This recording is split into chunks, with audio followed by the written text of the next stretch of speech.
يوسف حبيبي، والله كنت تعبانه يا جماعه النهارده طول اليوم.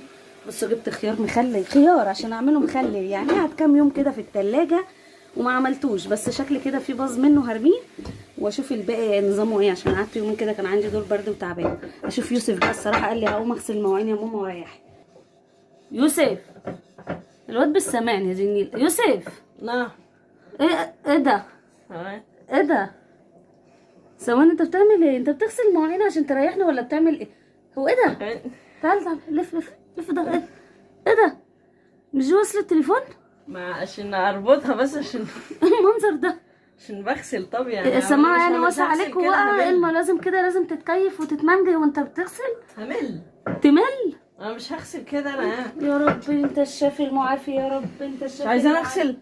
لا اله الا الله، يا رب انت الشافي. بعدين اربطه بايه؟ الاعدادية أربطه بوظت بإيه؟ دماغكم.